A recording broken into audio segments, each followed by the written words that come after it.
I am so excited to speak to our guests today. They are a sister duo out of Pennsylvania. Please help me to introduce them, and I'll let you go ahead and introduce yourself right now. Thank you. Thank you. I'm Allison Ortiz. I'm Houck. And we are sisters and the owners of Sorelle Aesthetics. Nice, nice. Hi, my name is Jonathan McLean, and I'm the founder and CEO of McLean Aesthetics.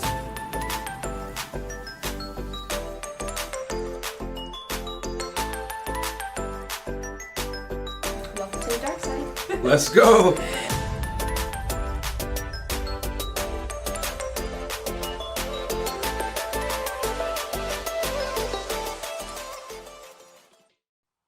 Well, thank you so much for joining me today. Thanks for having us. Awesome, awesome.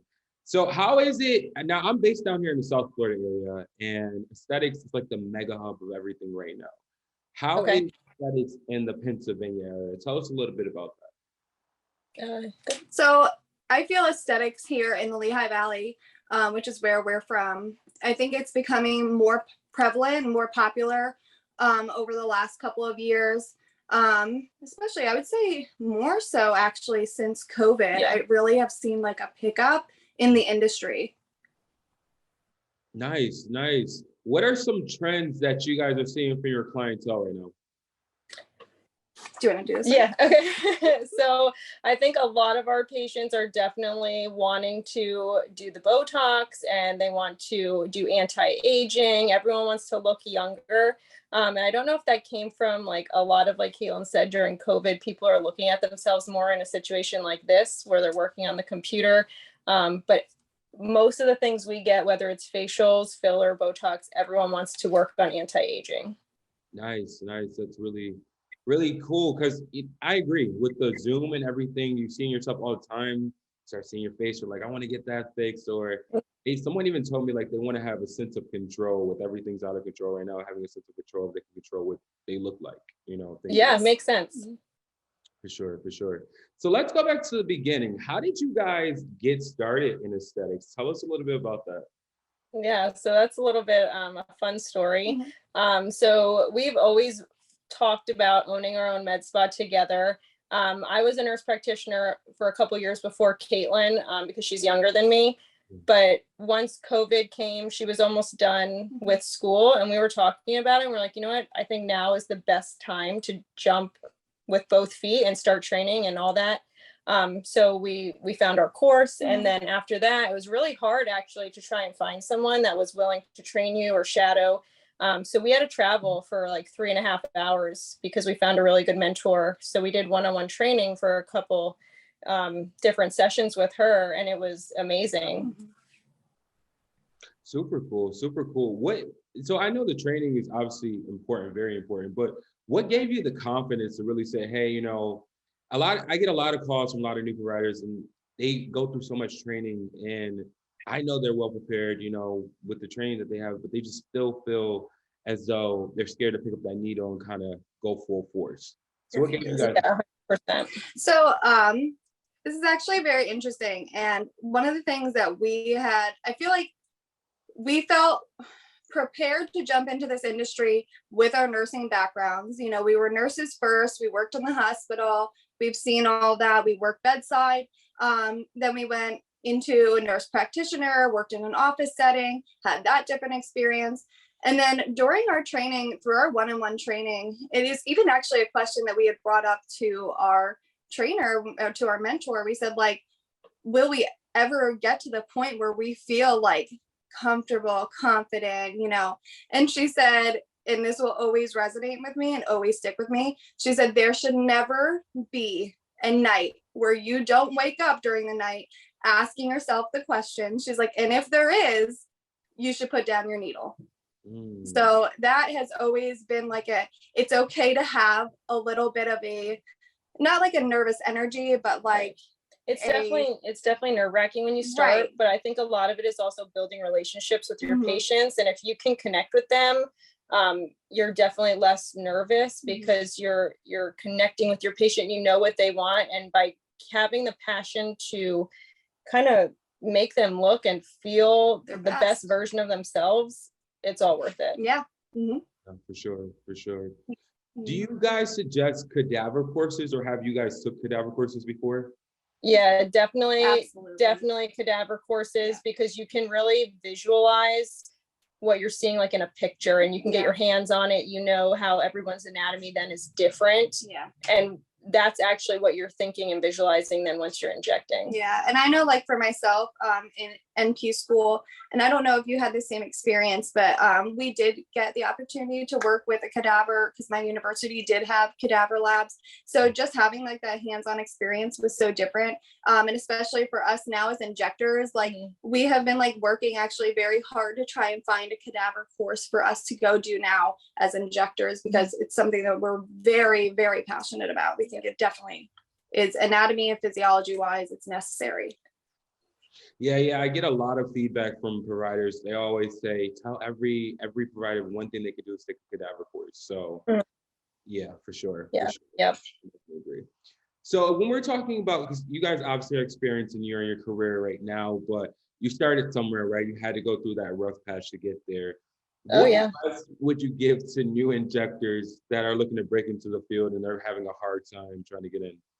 Yeah, I would say number one, don't give up. No matter what you do, like you're going to hit roadblock after roadblock. This is a hard industry to get into. And for all the no's that we heard, like there's always a yes. So just keep going. Like, and even if you have to travel, I think that's the biggest thing. Look outside of your box. Yeah. If there's no one in your area or there's nothing in your area, then you're going to have to put out some of your own personal money. You have to put out some of your own time and energy. Just chase your dream, because you'll definitely get there. Yeah, no, definitely. I agree. It's perseverance and really wanting it, you know. It definitely is hard to break in. So only the people that really want to get in there. Yeah, it's hard too, like coming from being, you know, a nurse that works in the hospital or an office. You're used to just kind of getting your job, going to work, and it's easy, right? But this is it's a different aspect of healthcare where you really have to go out on your own and get what you want. Yeah, and I'm glad you brought that up, because I really wanted to ask about that. When a provider is coming from a different type of specialty, maybe the hospital or maybe a clinic setting, what are some, like, I would say some good things about this industry, and what are some cons that they should worry about when transferring? Yeah, so I think honestly, like, pros, you know, as a provider, the way to establish a relationship, like you should be treating every patient that walks through your door like family. Like that's someone's brother, sister, mother, daughter. So that's first and foremost, is you need to have that therapeutic relationship, even if it's not in a, you know, office setting like we think of normally. They're still coming in, they still need you to be passionate about what you're doing, and also care for them, because they're going to be nervous, especially if it's their first time coming into you or anything like that. Con wise, I feel like it's expensive, but then also there is kind of like a little bit of like a stigma from the medical industry still, of like, oh, like, you know, you left medicine to go do aesthetics, you know, so you're going to get a lot of like, not backlash, but kind of like eyebrow raises, like, what'd you do that for? Yeah, I think sometimes it's not taken seriously, right? Like it's not like a true healthcare position, but it truly is, because like we said before, you really have to be on your game with anatomy and all those things that can go wrong. Yeah, no, I definitely have heard that before, actually, from some providers. Why do you think that stigma kind of exists or surrounds this industry? I don't know if the industry yet is taken super seriously, right? You know, like when you're out in, you know, the emergency room or the operating room, you're truly like, you're making a difference. You know, that's how people feel. You're really saving lives. Yeah. And this isn't necessarily an emergency situation, but you're changing lives in a way of like, you're changing someone's whole view on their self. And if you're giving them that confidence and they walk out of your office, you're definitely making a difference. Yeah, no, for sure. I agree. And there's so many, like, the thing about it is your face can fall off. There can be so many things bad can happen. You guys have went to school to learn how to prevent all of that. So it definitely is a real, definitely medical procedure. Yeah. So I want to go more into branding now. You know, you guys touched about it a little bit earlier about treating your clientele like family. That's a very part of your branding and things of that nature. How do you guys stay true to your brand, and how did you guys build a brand thus far? So honestly, for us, we're ourselves, right? Like, and we will always just be ourselves.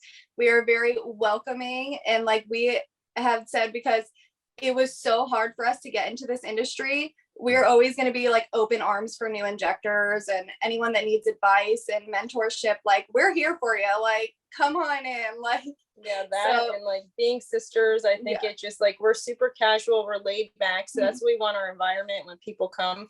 And our brand is kind of different because we're completely mobile, whereas like our office that we're sitting in right now, it's a sprinter. Super dope.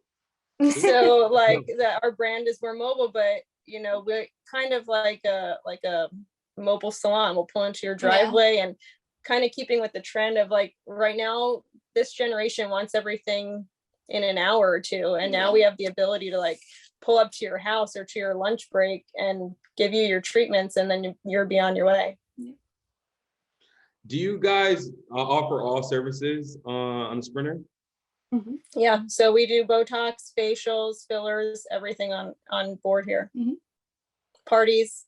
Yeah. Wow, super dope. So I got to dig into more of this concept. How did you guys come up with this concept, and how has it worked out for you so far?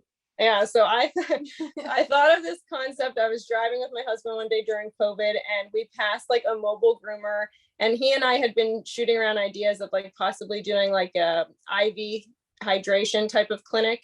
And then I said to him, you know, it'd be awesome if we could have like a full-blown mobile spa where like you pull up into someone's driveway and they come out and do their Botox and then they go home. And then I brought it up to her and she was like, yeah. And then like, I think a month later, I saw on one of the New Jersey housewives that something almost exactly like that was in her driveway. I was like, oh my gosh, someone took our idea like already. So we just went with it, and we've gotten some weird, like when you say, oh, we're mobile, they go, oh, like, okay. And then now that people are seeing it, it makes a little bit more sense. Yeah, no, it's a cool, super cool idea. I mean, down here in South Florida, some clinics do like drive-through Botox, but Okay. the fact that you can pull up to someone's house is just, I mean, it's convenience. Yeah. Yes. For sure, for sure. How long have you guys been doing that for? It's almost 2 years, but our Sprinter though is just getting to the point though where it's going to be out on the road. Yeah. So we have been renovating. It was hard actually to get it. Yeah. So there was like a shortage of vehicles and everything like that. So we had to wait a while. We were purely concierge style, going in and out of people's homes. And then, you know, we've been renovating now since April for our van. Our dad actually took on the whole project. Him and my husband have been like just in this van like every waking minute that they have, and they've done an incredible job on it. We're so fortunate. That's super cool. That's really cool. Really cool. Innovative, very innovative. I love that. I love that a lot. Is community big up there where you are? Like, do you guys all know other injectors in your area? Is that something that you feel is important? Yeah, I definitely think it's important. So there is like there's a skincare clinic and med spa that we are super close with, and we work closely with them. Some of the others, you know, I don't know how, we're not super familiar with them. Like we know of them, but we're not like a close bond. Closer, yeah. But yes, we have definitely one skincare clinic that we are very super close with. I think it's important. It's definitely important. Yeah, for sure, for sure. Especially if you have to like refer somebody somewhere else or. Yeah, absolutely. Yeah, absolutely. Now I'm interested to know, how has Instagram played a role in this? Has it helped you build your business? Do you use it, or is it more word of mouth? Yeah, so I think Instagram is definitely it's our main source. Definitely bigger than Facebook. And then there's a lot of word of mouth, but Instagram we use every day. And you know, it's really helped us grow. Yeah, no, I really, that's interesting to know. My one of the big things I always ask also is, because you know we share so much on Instagram, right? You're sharing a lot about you. Is there a balance? Like, do you guys share your personal life with your clients, or is there like, tell me about that. So I feel like we are pretty open when it comes to our personal lives. Like, of course, like with our children and everything, we're a little bit more guarded. But you know, we still like allow people to know we have kids and everything like that. we just don't like post them on our business site or anything like that, to keep that more private. But yeah, other than that, like we're pretty much like open books. Yeah, in person, we'll talk about our personal life and during appointments and stuff like that. Definitely, for sure. Super cool, super cool. And because people want to know who you are, obviously they come to you because they're like, I really like the way she does this, or I like, maybe it's your dog, or what you're posting. They like and they enjoy being when they want to ride that journey with you. So yeah, they come see you for sure, for sure. Yeah, I think it's important for patients to almost relate to you as well. Like if there's something that they pick up on that we do, like, you know, we're just normal moms that when we're not doing this, we're at the soccer field, or, you know, so when they see that and they go, oh, you know, they're just like me or whatever. It's better connection. Yeah. How do you guys set patient expectations? So that's something actually that we are, you know, very focused on in our consultation. And for us, like we always say, like subtlety is our specialty. We don't want you walking out of here not feeling like yourself, not looking like yourself. We don't want someone to look and go, she's had something done. Like, so we do try and set that expectation of like realism, you know, and like, you know, kind of reining back in any like celebrity requests or anything like that, and being like, you know, we can make your features the way you want them to be, you know, enhanced, but we're not going to, you know, make your lips look like Kylie Jenner's or anything like that, because it's your anatomy and it's different, and we go off of your beautiful lip shape, you know, like that kind of thing. But that's something that's really important for us. I think we take into consideration like what they are looking to do, but then we're always super transparent with our patients, right? We explain anything that could go wrong. You know, if they are something that they definitely want to do, and we're like, you know, maybe not all at once. Like we kind of explain it's a slow building process for some of these treatments, and we'll get you there, but we, you know, it's not going to be done overnight. Yeah, I ask that a lot because a lot of people, especially in South Florida, they get like these crazy celebrity requests, and a lot of them fear, well, I wouldn't say a lot, but some people may fear bad reviews because I feel like the community is built off of reviews. Do you guys ever fear a bad review, or how do you manage that? Yeah, I would think that's always a concern, but at the same time, we know you're not going to be able to please everyone, right? We're not going to be everybody's cup of tea. Sometimes we just may not connect with someone. And it's okay. You know, there's so many patients out there, and if you try your best, sometimes it's not going to work, and just don't take everything personally. You know, sometimes it's not a personal issue, and sometimes it is. But bad reviews are going to happen, and there's nothing you can really do about it. I also feel like too, like with, you know, any type of negative feedback, there's going to be, you know, like building your own, you know, knowledge base, and okay, well, how can we take this into consideration, and how can we change it for next time, you know? Because I mean, truthfully, as nurses, we're always learning. It's a lifelong learning. So, and if there's someone unhappy, we usually always try, you know, see what we can do. And we always do free 2-week complimentary follow-ups with our patients. If they need something added, that's on us until we get to learn their muscles and whatnot. So we go out of our way to make sure our patients are usually pretty happy. How big is continuous education for you? Huge. We do it pretty much every day. I think if there's a free 15 minutes, I am on and I'm watching videos from other injectors and really just building off of their technique, see how I can add it into mine. You know, same with you. Yeah, I know, like huge. We've taken like plenty now, like even just like online didactic courses extra and everything like that. We're always looking for like, oh, where can we go next to train, and like seeking out like that kind of hands-on training as well. But yes, like Allison said, we are always using our spare time and seeing like, well, what can we learn in this? I think because the industry is like always changing, right? There's always a new technique, or there's always something that's, you know, changing the game, and we want to be up on all that. We want to know what's going on and what's a safer technique, or so we can bring it into our practice. Nice. What are some trainings or conferences that you guys know of that you would suggest to injectors? So I know for me, definitely next year, I want to go to Aesthetic Next, which just happened. I definitely want to get there. I know there's one coming up that we just got invited to in DC from in mode Yeah. to go over some of their things. So I think we're going to check that one out. Yeah. But as far as like for like new injectors or anything like that, or anyone looking to break into the industry, we really do feel like it's helpful to take some type of introduction course. So I know we did like AMET, there's Empire, there's a couple other different courses like that, and they do them all across the 50 states and all different cities. So like definitely looking for an introduction course is vital, because you need something to build off of. Yeah, for sure, for sure. How do you guys feel about like virtual and versus in person? I love virtual, you know, I did my whole nurse practitioner online. So I am a big virtual person. And I feel like I can go at my own pace and work it into my lifestyle, and it's really great. But these big conferences in person is definitely great. And I feel like the same way. Like I did a lot of my online training because I was in the COVID class for graduating. So our whole last semester in NP school was like virtual mostly.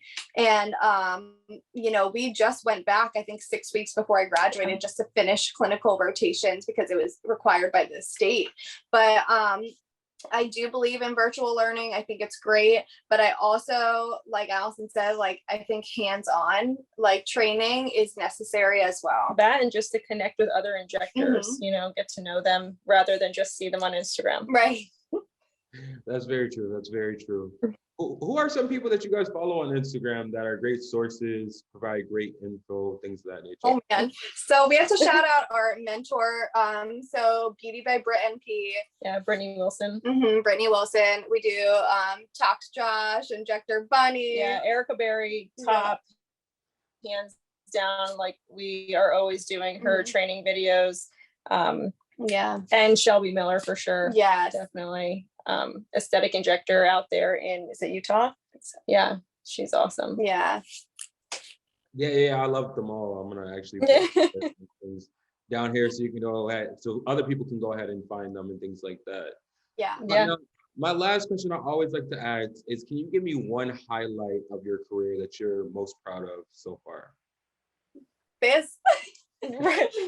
Honestly, truly being able to start a business with my sister and going out and doing something that doesn't even feel like work, right? We're like, are we really doing this? Like we're having fun. Like I don't think this is supposed to happen. Like, but yeah, getting just following like our dream, working so hard at something that we wanted to have come true and see it come to fruition, and actually seeing a client's face when they like sit up from a facial, or then they look in the mirror. That's hands down exactly why we do this. Yes, no, I can definitely understand. That's amazing. I'm definitely gonna have to follow you guys and keep up to date on what's going on. I'm so interested by that bus. I can't. What's next? So, thank you so much for joining me. Tell everybody where they can find you and what you guys got planned next. Yeah, so our website is sorelleaesthetics.com. On Instagram, we're at Sorelle Aesthetics _NPs. Same for Facebook. And you're going to catch us out here. We're going to be taking down all these patients on a mobile van, and we're hoping to grow even more and have, storefronts and really, really blow the top off of this thing. Awesome. Well, until next time, goodbye. Thank you so much. It's nice seeing you. You too. Take care.